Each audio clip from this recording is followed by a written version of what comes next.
Alhamdulillah nahmaduhu wa nasta'inuhu wa nastaghfiruh wa na'udzu billahi min shururi anfusina may yahdihillahu fala mudhillalah wa may yudlil fala hadiyalah. Asyhadu an la ilaha illallah wahdahu la syarikalah wa anna Muhammadan abduhu wa rasuluh allazi la nabiyya ba'dah amma ba'du. Ikhwatu iman rahimahullah, alhamdulillah ala binikmatihi tatimmu sholihah. Sadaya puja puji karuan Allah kudu nungsurkeun nikmat kasayan janten sampurna. Moal aya kasayan nu sampurna iwati ku nikmat Allah Subhanahu wa taala. Satacan urang ngalajeng kana pembahasan aya sababaraha hal anu memang peryogi urang dibugikeun ka kaum mukminin ka ikhwan urang nalika mulasara atanapi ngurebkeun dina kayaan Covid-19.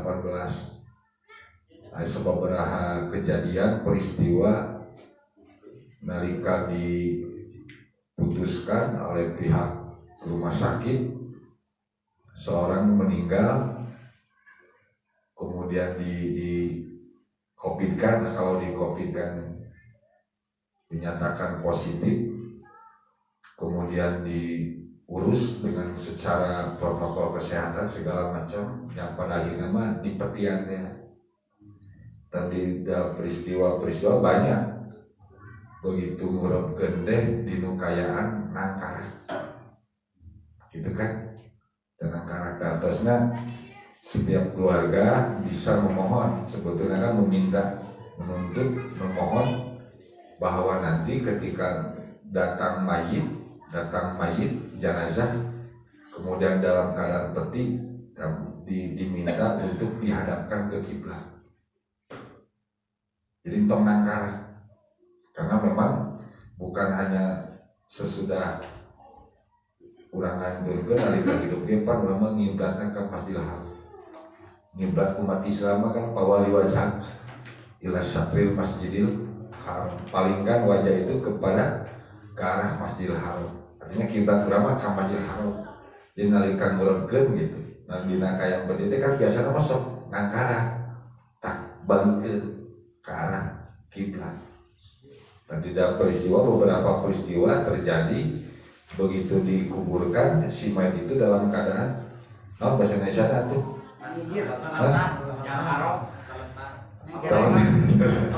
kabubak kita posisi nadanya tak disanggir ya. Nah keluarga bisa meminta kalau memang dalam keadaan darurat sekali gitu, tidak bisa dibuka segala macam kan, tidak bisa dimulai secara syar'i, secara syariat, minimal itu dengan usaha ikhtiar si mayit itu dihadapkan ke kiblat.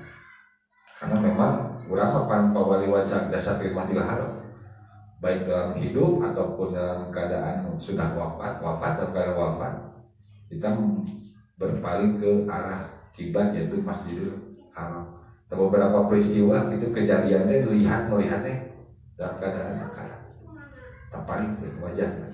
Sayang beberapa itu satu yang memang mesti diperhatikan. Kasihan saya kan selama hidup kurang ngiblat kurang ke kiblat ka Masjidil Haram, ngiblat kurang teh gitu ka Masjidil Haram, begitu pas nganturkeun urang kaluh ngiblatna kaluhur kan bisa ngigit meminta, karena memang dikira mungkin disebut dan memang husnudon ulang kemudian apakah itu benar positif atau tidak kan? Rek husnudon orang rek hade sangka hese di bawah badinya lagi urang. Rek husnudon teu meunang rek rek sudon teu meunang rek sudon minimal usaha terakhir dina mulasara jenazah ngurupkeun itu dina kayaan ngiblat sagigir kene sepertina sagigir ke jangan sampai seperti itu nangkara karena yang posisi seperti ini itu kan orang yang wafat dalam keadaan haji atau umroh. Nah khusus bagi orang yang di luar itu menghadap semuanya ke kiblat. Nah itu aja yang mesti diperhatikan. Kejam. Nah, ada ketua RW, ketua RT, dan diperhatikan itu, diperhatikan tentang bagaimana cara menguburkan jenazah dalam keadaan suasana COVID-19. Si keluarga bisa meminta gitu kan, dan proses terakhir itu dihadapkan ke kiblat. Nah kita pun masih jadi terdepan karena memang banyak dari keluarga yang ditinggalkan tidak mau untuk mengurusi. Atasnya banyak dari keluarga yang ditinggalkan, banyak yang tidak mau mengurus karena ketakutan, kekhawatiran segala macam. Nah, ayo urang mah kewajiban kan? Kewajiban. Bagaimana hukum ketika ada orang yang meninggal kemudian teu dipulasana, teu diurus gitu. Pan dosana sarea. Mungkin urang sebagai umat Nabi, kemudian sebagai ikhwan tentu menjadi terdepan dalam hal ini. Nah, kita lanjutkan tentang pembahasan ketercelaan dari penyakit hati. Salasun mukhlikatun suhun muta'un wa hawan mutabaun wa ijabul mar'i binafsihi. Allah menciptakan makhluk itu berpasang-pasangan. Ada gelap, ada terang, kemudian ada matahari, ada bulan. Setiap yang Allah ciptakan itu berpasang-pasang. Nah, ada 3 hal yang bisa membinasakan, ada 3 hal yang bisa menyelamatkan. Ada 3 hal yang bisa membinasakan, ada 3 hal yang bisa menyelamatkan. Nah, di sini disebutkan dalam hadis riwayat Ibnu Majah ini salasun mukhlikatun. Halaka, kebinasaan, celaka, gitu kan? Kalau dalam bahasa, kalau al-halaka, kebinasaan, rajin, lamun jelema mah kagere setung, pulunganeun, rek di mandian kumaha hancur, rek di kaponan kumaha ada hancur deh. Tak kalimat halaka itu hancurnya dengan sehancur-hancur. Makanya disebutkan salasun muhlikatun. 3 perkara ataupun 3 hal yang bisa membinasakan, menghancurkan manusia. 1, kemarin sudah disebutkan suhun muta'un. Suhun itu lebih daripada al-bukhlu, bakhil ya. Lebih daripada al-bukhlu, dedengkotna bakhil teh suhun. Dedengkotna bakhil suhun. Bakhil wae geus teu meunang. Mereka hese, cap jahe, buntut kasiran. Apalagi dengan kalimat suhun. Bakhil saja sudah tidak boleh, apalagi kalimat suhun. Tapi 3 hal yang bisa membinasakan suhun muta'un. Dan bakhil itu sendiri tidak terpaku terhadap sesuatu barang, tidak memberikan barang, makanan gitu, bukan. Tapi tidak mau untuk memberikan kepada seseorang itu satu kenikmatan yang tak unggul. Bakhil deh, berarti kan umum. Sifatnya itu umum, bukan hanya menguramkan. Kalau ada orang yang lagi minum maka dipinta tidak memberikan bakhil, gitu kan. Orang yang tidak memberikan senyuman pun disebut bakhil. Nah, maka nanti ada tafrid, ada ifrat, ada yang berlebih, ada yang. Nah, bakhil itu ada satu penyakit di dalam hati sebutkan tidak mau memberikan kepada seorang itu satu hal yang bisa membuat orang itu senang. Disebut bakhil. Makanya sifatnya umum. tidak memberikan senyuman, sapaan pun disebut dengan bakhil. Tapi yang jadi pertanyaan, ayat tadi diri urang segitu. Tong ujung-ujung kabatur sangasup itu. Gitu. Balik gawe coba dulu, kan itu bakhil gitu teh. Gitu kan? Kemudian istri datang dari mana, beli lorong, bau urang itu, nanya-nanya acan bakhil gitu. Salasun muhlikat, 3 perkara yang bisa membinasakan manusia. Ya kaum muslimin tentunya, kaum muslimin, kaum kafir sudah jangan ditanya lagi, semuanya penyakit ada. Karena awal dari penyakit hati itu kan al-kufur. Nah, orang-orang kafir mah kufur sudah menjadi kebiasaan, sudah mendarah daging. Nah, ini kaum muslimin. Ada 3 hal yang kaum muslimin itu bisa binasa dengan perkara tersebut. 1, suhun mutawun. Dedekokna pelit, rajana pelit, bakhil rajana bakhil. Sedangkan bakhil yang tadi tidak mau memberikan kepada seorang itu kesenangan, keindahan segala macam. Sampai yang sedikit saja senyuman pun tidak diberikan. Disebut bakhil. Makanya at-tabassumu, gitu kan? Senyuman itu sedekah. Tuh kan. Seri gitu. Begitu orang ke sholat, ngaliwat gitu. Itu gue. Kalau yang nunggu orang sudah orang ke sholat itu puter, sudah sedekah ya. Nah, makanya dibalaskan dengan hadis lagi kan. At-tabassumu biwazi akhika shadaqah.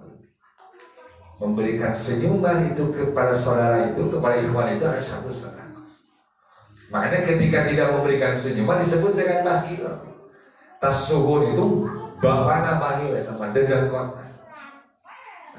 Suhun mutawun itu adalah kebakhilan, karena dikatakan saja kebakhil. Bakhil yang ditaati. Ngogugulu kita.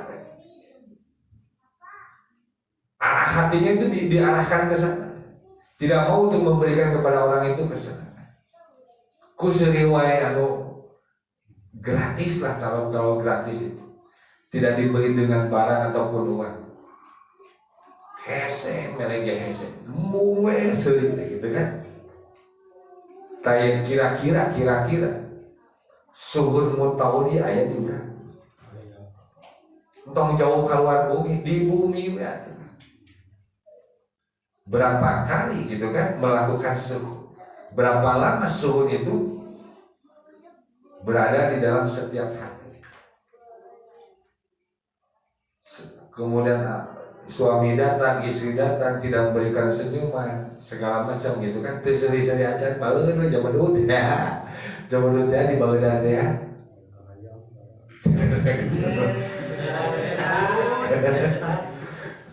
Ayah kemarin cari, beri 17 jam bisnya apa? Tak luas, seperti itu.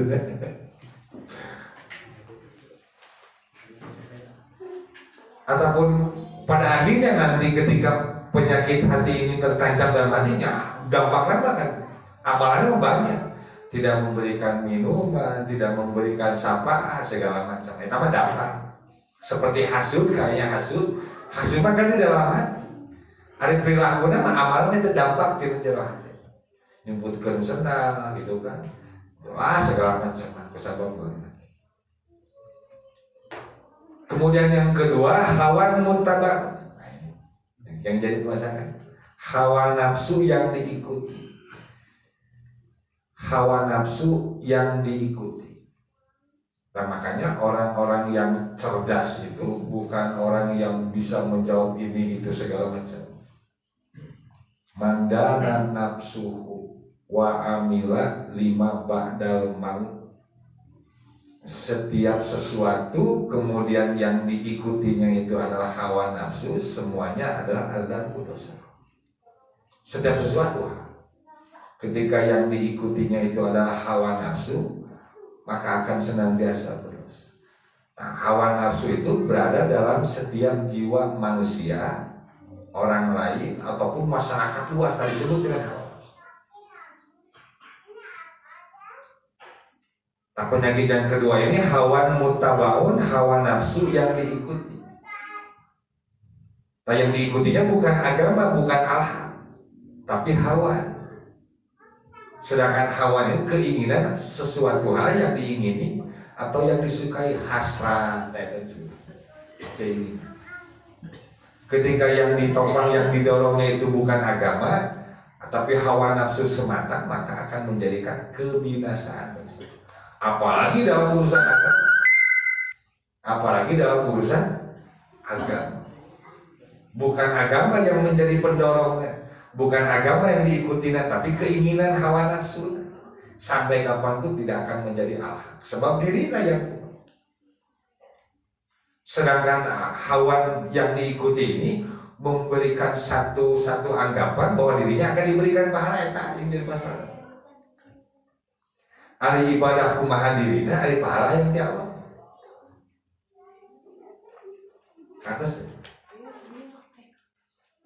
Ari beramal beribadah kumacet kahayangna, tapi pahala menda di Allah. Wan tamani ala ajrillah, dan dia mengharapkan pahala dari Allah. Padahal sedang melakukan dosa puja. Beramal urusan ibadah, kemudian yang diikutinya itu bukan agama, tapi keinginan, hawa nafsu dirinya. Nah, itu yang akan membinasakan. Yang akan membinasakan orang. Wahawan muttabang, hawa nafsu yang diikuti. Kemudian yang ketiga, wa ijabul mar'i binafsihi. Ada ujub, kemudian ada takabur. Ada ujub, ada takabur. Kemudian ada satu lagi yang disebut dengan manja. Manja grup. Tanam sepanjang tadi bawah ayatnya. Coba lihat, sudah al-halaku fi syai'ain, ada satu tulisan. Ujub terjadi dengan merasa apa yang dilakukan ini sudah besar. Orang lain tidak memiliki, kemudian kita yang memiliki hal itu adalah kita. Dan ketika kita melakukan itu merasa bahwa itu adalah suatu hal yang besar, hasil kerja keras orang. Padahal itu anugerah di Allah. Seakan-akan bahwa itu hasil kerja keras orang, menang kesang orang segala macam. Nah, makanya di sini disebutkan ujub terjadi dengan merasa apa yang dilakukannya ini sudah besar. Karena memang mesti perlu dari hal amal ini amal itu, karena memang merasa bahwa dirinya itu sudah beramal banyak. Itu ujub. Sedangkan manja berarti memperkirakan datangnya balasan. Ada seorang perempuan manja karena datang karaoke kan, memperkirakan bahwa datangnya balasan. Manja deh. Ini bahasa Indonesia manja. Memperkirakan datangnya balasan. Seseorang berharap besar doanya itu dikabulkan dan tidak akan ditolak. Namanya. Lamun urang ngadoa teh mustajab ka urang mah. Namanya sia teh.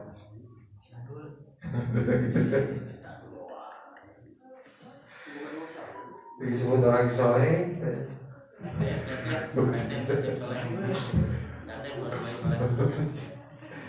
Tamanja itu memperkirakan datangnya balasan.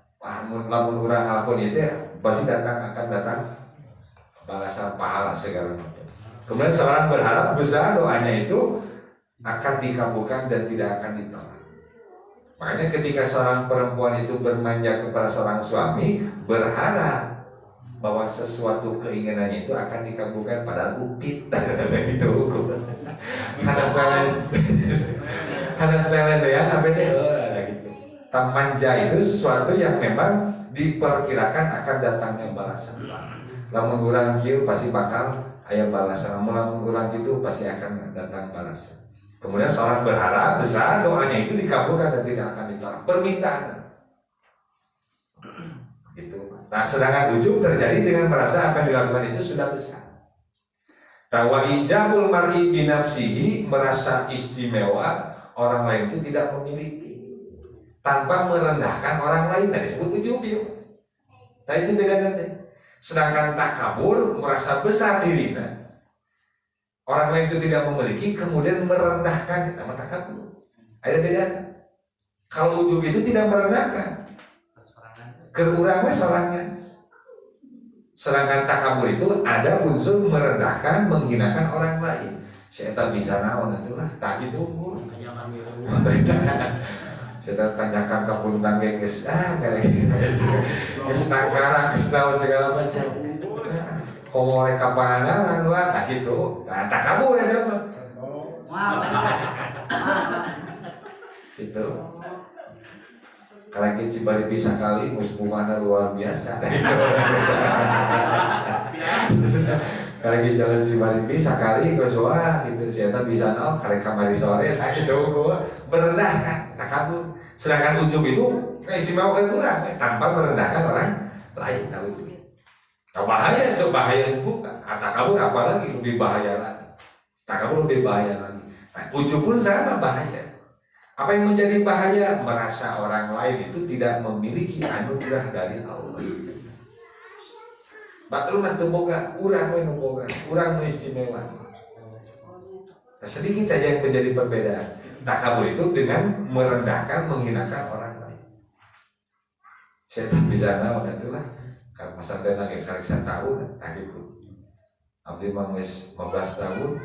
Saya tahu 1 tahun nggak bisa, nggak bisa. Balik ke diri berapa 1 tahun nggak bisa, dia 15 tahun. Jadi justru enak dilatih masa itu, tak tunggu latih masa itu. Cukup 2 tahun 3 tahun. Wa ijabul mar'i binafsi, merasa takjub, merasa diri istimewa, kemudian orang lain itu tidak memiliki. Dan menganggap bahwa apa yang dilakukannya ini sudah besar, sudah banyak. Tidak melakukan ini, tidak melakukan itu, tidak melakukan A, B, C, segala macamnya, karena sudah cukup dengan pahala ini paling. Nah, disebut dengan ujub. Nah, sedangkan khoslatani la tajtami'ani fi mu'minin, 2 sifat yang tidak akan pernah terkumpul pada diri seorang mukmin itu, kekikiran dan keburukan akhlak. Sebetulnya orang mukmin itu tidak akan terhinggapi satu penyakit kepikiran ataupun keburukan akhlak kalau memang disebut dengan mukmin. Khoslatani la tajtami'ani fi mu'minin, 2 sifat yang tidak akan pernah terkumpul pada diri seorang mukmin itu, kekikiran dan keburukan akhlak. Kalau memang memahami apa dari kata mukmin itu sendiri, sudah akan terhindar keburukan, kemudian kekikiran segala macam. Jadi 3 hal ini akan bisa mencelakakan ataupun membinasakan manusia. Salasun muhlikatun, suhun muta'un, hawan mutabaun, wa ijabul mar'i binafsihi. Tak kira-kira tiluanana aya 2. Hiji suhun muta'un, hawan mutabaun, wa ijabul mar'i binafsihi, aya di urang. Tok kabatur surga lagi kadang-kadang surga. Jeung tok kabatur sa bumi, batur sa kasur, aya teh sifat ieu. Ku kabatur mah jauh teuing kabatur ka tetangga, ka kerabat jauh segala jauh teuing kan. Yang paling terdekat teh aya suhun muta, kekikiran, kebahiran, bukan memberi barang buku ataupun nilai ataupun makan. Sikap yang buruk pun menjadi suhur muta.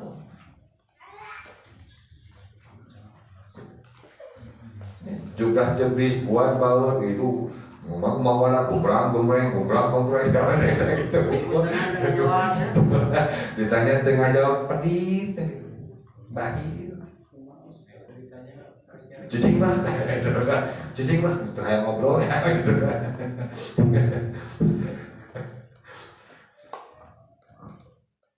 Tak wahawan tentang bangun kumacek diri lah keinginan.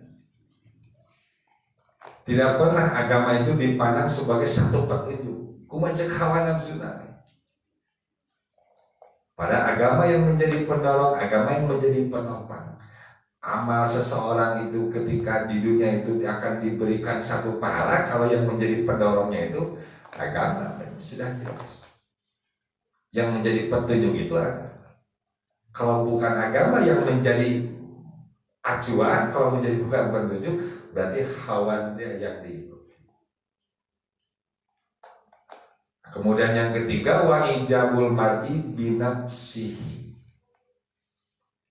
Merasa takjub, merasa istimewa dan orang lain tidak memiliki. Kemudian merasa apa yang dilakukannya ini sudah besar. Pan kieu teh kurang. Lamun teu kurang mah mun urang gitu. Mun dirinya bakal kubatur gitu. Oke. Mun dirinya kubatur pasti oke. Nah itu lamun tidak ada ini tidak segala macam. Wa ijabul mar'i binafsi. Nah, obat yang menjadikan obat penyakit dari ijabul mar'i itu dalam kitab Ihya Ulumuddin itu tawaddu. Kebalikan dari ujub itu kerendahan hati. Obat dari ijabul mar'i binafsi itu ada tawaddu. Sedangkan tawaddu berasal dari kata wadoa. Ari wadoa teh nyimpen kaegoan, ketinggian hati, disimpan itulah.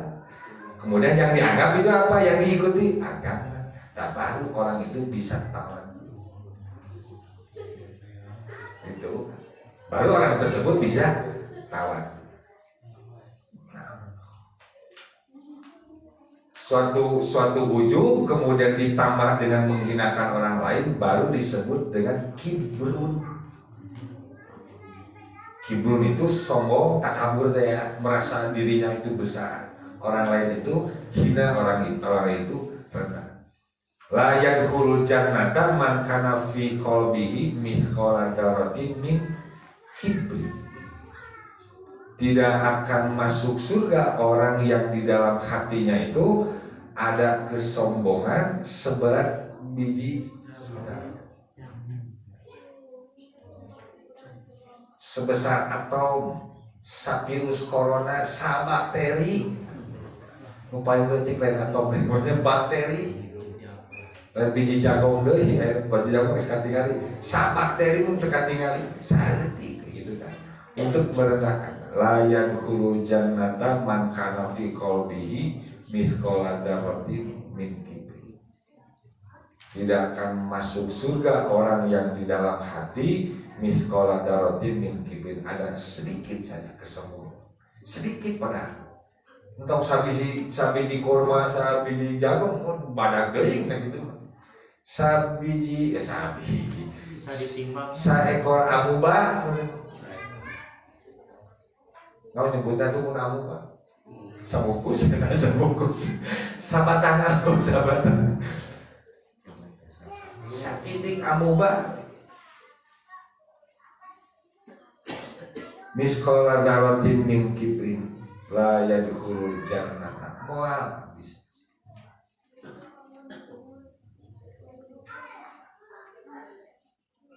Pada dalam hal lain, para ulama menyebutkan al-halaku fi syai'an. Kebinasaan itu ada pada dua perkara. Satu al-ujubu, yang kedua kunutu. Kunut. Nah, kunut itu diartikan putus asa. Makanya kenapa Nabi Muhammad SAW melaksanakan kunut?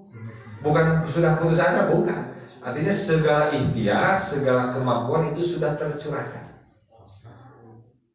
Segala ikhtiar sudah tercurahkan, tapi tidak bisa menjadikan kemenangan, tidak bisa membebaskan, karena memang sababun nuzul itu adanya kunut nazilah itu ketika kaum mukmin itu ditawan oleh orang-orang kafir.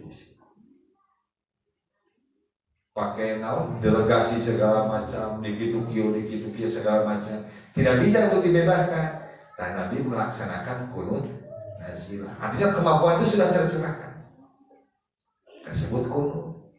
Selama masih bisa berusaha, selama masih bisa ikhtiar, ngalobi, mirim delegasi segala macam, enggak mesti untuk melaksanakan kunut.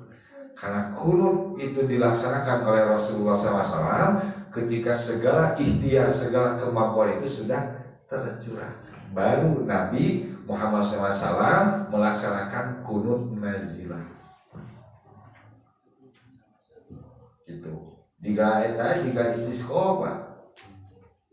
Salat istisqa dilaksanakan itu kalau memang sudah tidak ada awan sama sekali. Itu bang channel layak ini ulang sholat istisqa, giliran imam aku ayak ini atau cair dirinya. Istisqa itu dilakukan ketika memang awan sudah tidak ada. Dalam hadisnya seperti itu. Kisahnya itu seperti itu. Ketika Nabi melaksanakan istisqa, baru awan itu mengumpul. Tuh, karena asalnya tidak ada. Yang ngumpul, awan itu jauh hidup, gebrek. Ada satu syarat dijabahnya dalam sholat istisqa, imamnya kudu soleh. Imamnya kudu soleh. Aduh, power batak lamun aya nu minta istisqa takane. Bisi teu diijabah, aduh urang teu soleh teh aya. Kan mesti poyongnya kantos.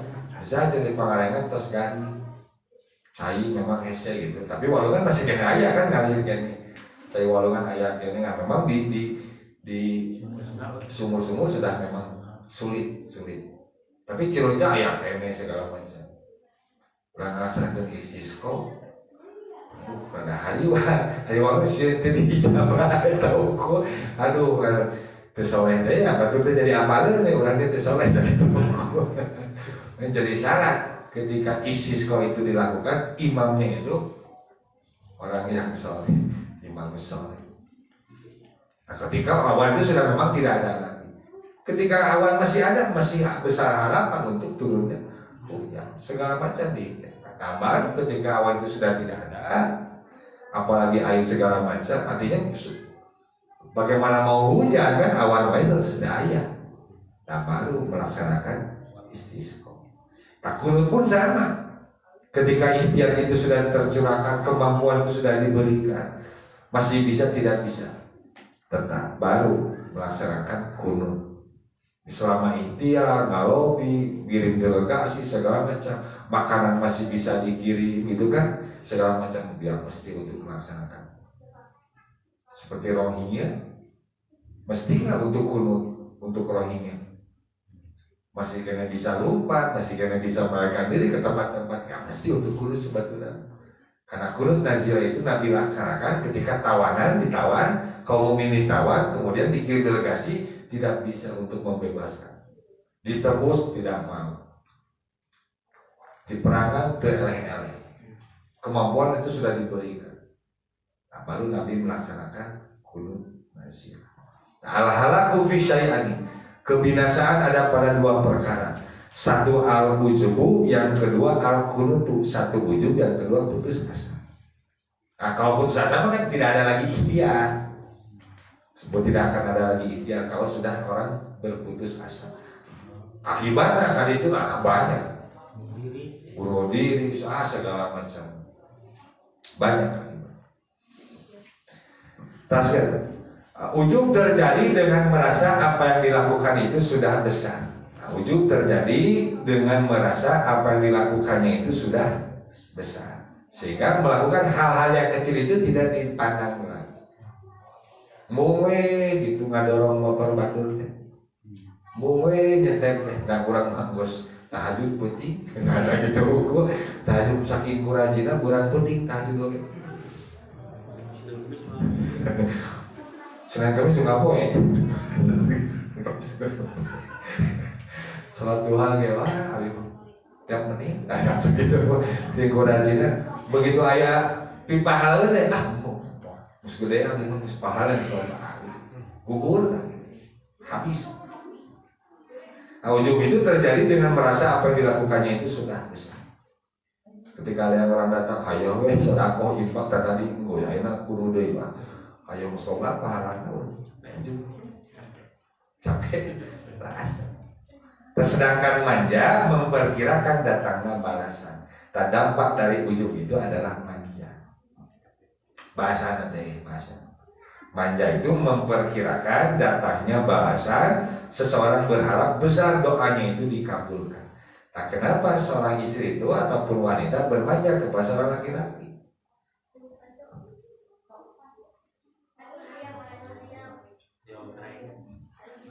Ayo amal manjana apa lelendea ngarayu segala gitu lah ayo ya nama. Nah udah, nah iya memperkirakan gitu kan akan datangnya satu balasan. Hayang di jajanan, nah gitu, hayang nah, orang kan gitu nggak manja kabojo teh nyusuh membawa wadah gitu segala macam lah. Kayak teori itu nggak bisa sesepeda jauh gitu. Tak curiga, tak bu kademu curiga dalam si bapak membawa wadah curiga. Rekaman apa langsung kan kalau situ. Rekaman ada gitu buku. Ada tipe yang keminjam cuma ada hilang teman si bapak.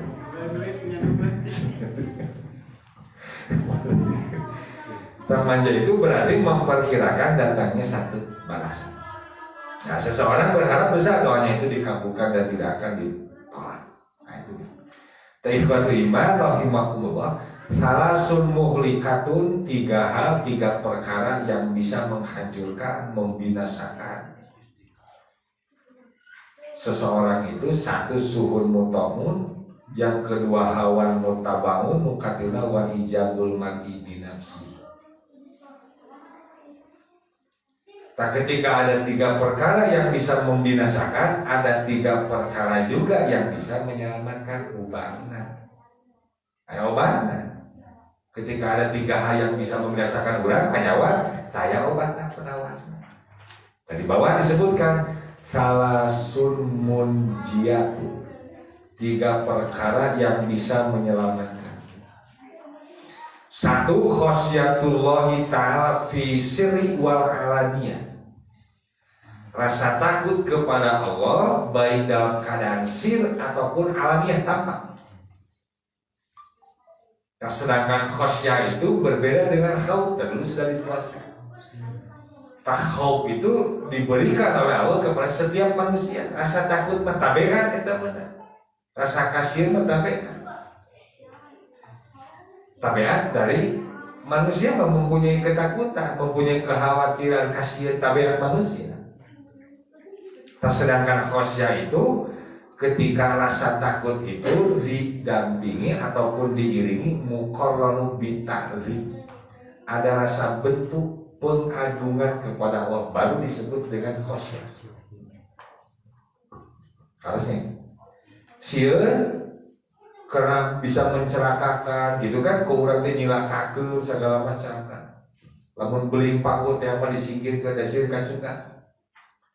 Lamun aya gawe ditutupan di halangan sieun budak. Ngajulani segala macam. Kasieun khauf eta. Khauf manusia eta, kasieun. Lamun batur nyerang 50 urang lompat sieun. Aya orang yang lompat. Ayat itu lupa ayat dari talis.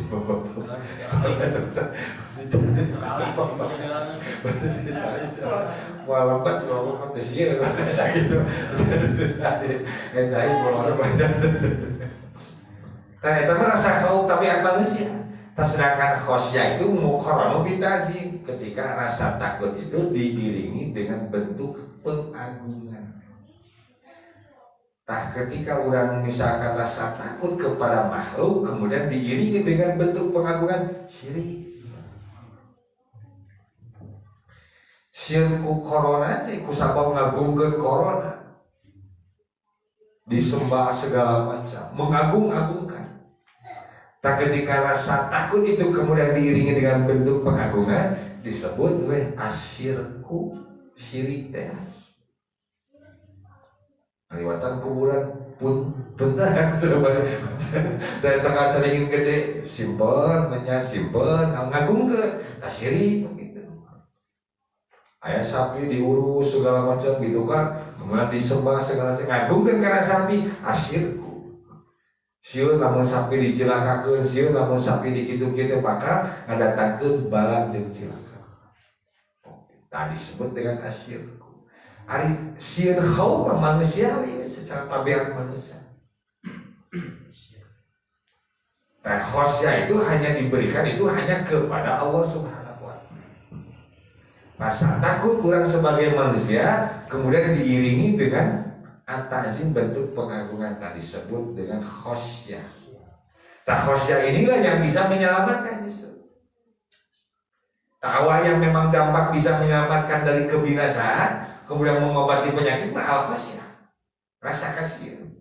Sebab lamun aya rasa kasihan kemudian yang didorongnya itu agama, suhun mutamun mual diikuti, hawan mutabangun pun tidak akan pernah diikuti, kemudian ijabul mar'i binafsi pun akan dikira karena sababna khosya sieun rek pedit sieun itu kan sieun ancaman sieun itu sieun itu rek ngikuti hawa nafsu aya panyarek di Allah.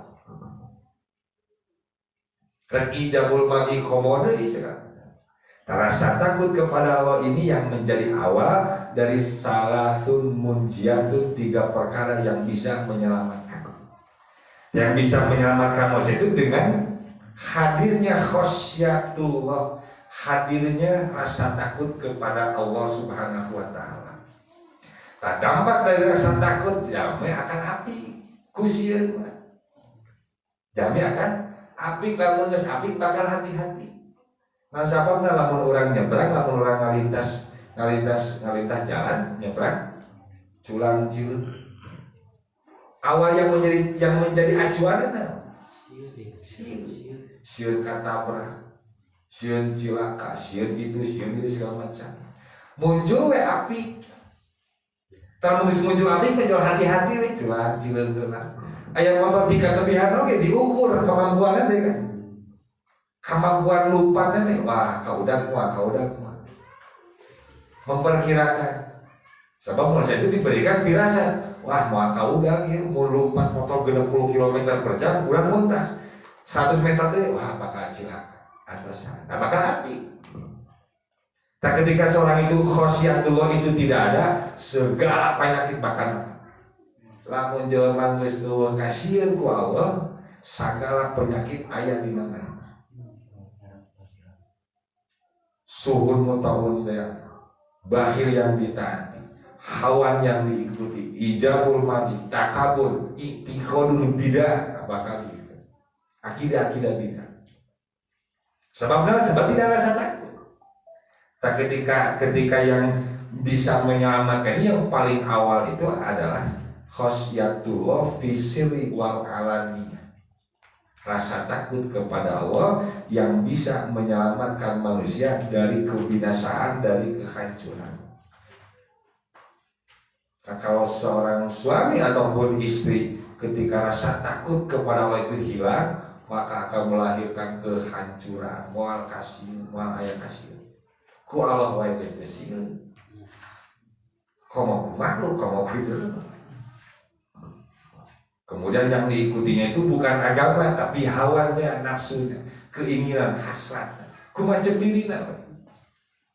Lamun kitu kumacep dirina, lamun ibadah kumacep dirina. Bukan agama yang diikuti. Kemudian akan melahirkan ijabul mar'i binafsi, rasa takjub, rasa mengistimewakan diri, kemudian orang lain itu tidak memiliki. Nah, baru ketika rasa takjub kepada diri itu muncul, kemudian merendahkan orang lain disebut dengan kibrun teh. Ujub ya orang teh, batur ya, gitu kan? Sholat subuh dengan orang bungku yang imam kan gitu. Orang ada, orang komat, orang imam batur mantu. Ujub dah. Jo langsung ngahinakeun, langsung ngarendahkeun. Gitu. Nah makanya penyakit ilmu kusetan terus pak, terus menerus.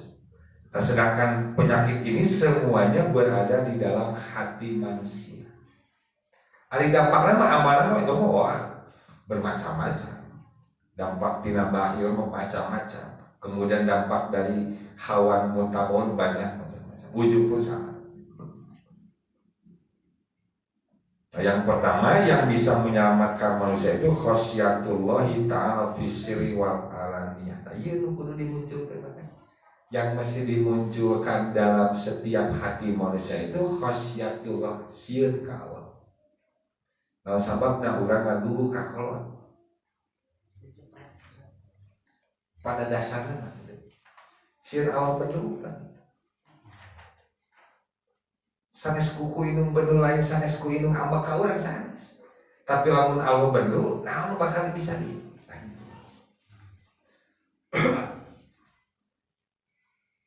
Nah, sababna urang ngadugu ka sepuh, ku sabab Allah sieun bener. Namun Allah bener, runtag atuh kahirupan. Khosyatullahi ta'ala fisiri wal alaniyah. Kemudian yang kedua al-qasdu bil ghina wal fakri, berada dalam satu titik keseimbangan baik dalam keadaan cukup ataupun dalam keadaan fakir. Dalam kurung tumarima terhadap takdir ketetapan yang sudah Allah tetapkan. Karena kita sudah membahas kecukupan dan kekurangan bukan sesuatu hal yang baik ataupun buruk, tapi keadaan takdir. Tapi yang menjadi persoalan bagaimana sikap orang ketika Allah berikan takdir ke orang cukup, Allah takdirkan ke orang kurang, gitu. Sikap aku, gitu kan? Kemudian yang ketiga al-adlu fir ridho wal ghadab, mempunyai rasa sifat adil dan ridho walaupun dalam keadaan emosi tajir kesena. Bagaimana menentukan sikap, menentukan satu keputusan walaupun orang tidak kaya emosi. Kan biasanya kalau orang hambak sampai mena teh supaya kegebruskeun geus ieu teh. Si A jeung si B pasti akan kasih ate geus ngenes we teh sampai mena. Geus ngaon ingre. Nah, bagaimana al-adlu fi ridho wal ghadab? Bagaimana sifat rasa, sifat adil tersebut kemudian ridho walaupun dalam keadaan emosi. Ku masih negara tengah ya. Talamun urang nentukeun ku sabab nentukeun suatu sifat sikap ataupun keputusan dina kana emosi, dituturkeun emosi eta hancur bakal urang. Hancur. Bukan menyelamatkan tapi justru membinasakan. Bukan menyelamatkan, justru membinasakan. Nah, 3 hal yang bisa menyelamatkan. 1, rasa takut kepada Allah dengan diiringi bentuk pengagungan. Kemudian yang kedua, al-qasdu fil ghina wal fakri, berada dalam satu titik keseimbangan, kesesuaian dalam keadaan cukup ataupun kurang. Seimbang ya? Gitu kan? Seimbang. Mau diberikan cukup pun kurang syukur, diberikan kurang pun sabar, seimbang. Nah, sikap eta yang perlu dibangunkan, sikap syukur dan sabar dalam keadaan Allah takdirkan cukup ataupun kurang. Yang ketiga al-adlu fi ridho wal ghadab, adil kemudian ridho dan rela dalam memutuskan suatu perkara ataupun suatu hukum walaupun dalam keadaan emosi. Nah, tentu kalau seorang RT, RW, pemimpin segala macam kan memutuskan suatu hukum ataupun keputusan walaupun di negara emosi, tetap mesti ada rasa keadilan. Ini yang akan bisa menyelamatkan. Dan suatu iman rahimakumullah, ada terapi obat yang memang menyeluruh sebetulnya dari setiap penyakit. Sebetulnya setiap penyakit aya obatnya. Hasud aya obatnya, kufur aya obatnya, bidah aya obatnya gitu kan. Emosi aya obatnya, hasud aya obatnya, ujub aya obatnya, hawa aya obatnya, segala macam ada obat. Setiap penyakit itu ada obat masing-masing. Aya obatnya. Jadi nggak bisa ribuan penyakit disembuhkan dengan satu obat, nggak bisa. Nyeri sirah, jantung, kolera, bisul, kurak, panu, kuparamik. Sampai nyambung, ternyambung. Nyeri sirah kuparamik, nyeri panu kuparamik, nyeri waos kuparamik. atau enggak bisa. Setiap penyakit itu mempunyai penawar masing-masing. Tapi ada penawar yang secara global sebetulnya kan, yang bisa menjadi awalan. Ada satu hadis, aksiru dzikra hadzimil ladati, yakni al-maut. Bisa mengobati. Aksiru dzikra hadzimil lazat al-maut. Perbanyaklah mengingat pemutus kenikmatan, yaitu al-maut, kematian. Nah, kalinya ada ayat pengeremna teh minimal gitu kan. Nalika orang mempunyai penyakit ini penyakit itu, ketika mengingat satu kematian karem ini. Karena al-maut itu dzikra hadzimil lazat, memutus kenikmatan. Hasil tidak nikmat tuh. Kena lamun urang kitu yang jika ujung kan kena ya. Sing serikeun batu teh kena. Begitu sampai dahar ka Cibolis nangka kan kena jeung serikeun. Kena nikmat eta teh. Nikmat. Ngalamun urang mengingat aduh bakal maot, bakal dihisab, bakal gitu, bakal ditanya, bakal segala macam. Tanda karen. Makanya Nabi mengatakan aksiru dzikra hazimillah. Perbanyaklah mengingat pemutus kenikmatan, yaitu al-maut. Makanya orang yang cerdas itu, orang yang jenius, mau encer. Kebalikan encer mah kan kulat. Kulit mah baku. Otak encer mah aya otak encernya, encer otak nanti wah begitu menghadapi suatu hal cepat gitu. Aya no seminggu kekalangan di Nabi kan, Nabi kan patona, patona itu cerdas, zakiun cerdas, jenius Nabi itu. Wah mungkin Nabi itu juga orang, Jibril diajarkan, begitu Jibril macakan wahyu, dirupoi kekalangan di, Jibril tinggal, lah makanya jadi Nabi itu begitu. Patona punya sifat patona cerdas. Nah orang yang cerdas itu, ada pertanyaan, ayu mu'minina akyas. Mu'min yang seperti apa yang cerdas, yang jenius? Qala aktsaruhum lil mauti dzikra wa ahsanuhum lima ba'dahu istidadan ulaika akyas. Nabi menjawab pertanyaan dari seorang sahabat, siapakah mukmin yang paling jenius? Nabi menjawab, orang yang paling banyak mengingat kematian. Eta cerdas. Wa ahsanuhum lima ba'da istidadan.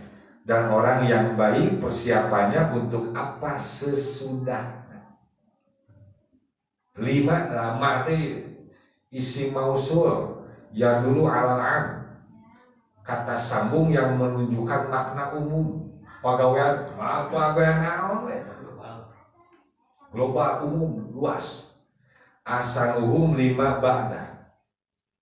Dan orang yang baik persiapannya untuk apapun tetap sesudah. Segala aktivitas, segala ucapan, segala yang ditekadkan semuanya menunjukkan kepada urusan-urusan yang akan datang, dikaitkan dengan akan. Makanya saya pernah mengatakan orang mukmin, orang muslim itu orang yang paling cerdas di antara agama-agama yang lain. Nah, sabab orang mukmin itu ketika mengamalkan memikirkan ribuan langkah ke depan, akhirat itu. Sehingga hayam mah tuang sarita. Jelamanya tuh. Aduh, kami dicari kan gitu.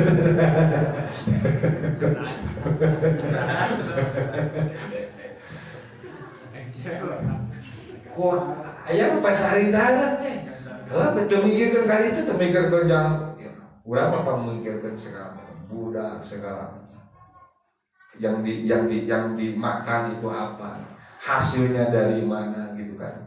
Ketika hasilnya buruk, dampak kepada anaknya itu akan seperti apa, dampak ke istri, ke rumah tangga itu seperti apa. Akankah muncul keberkahan namun urang ngalah aku kagorengan apanya.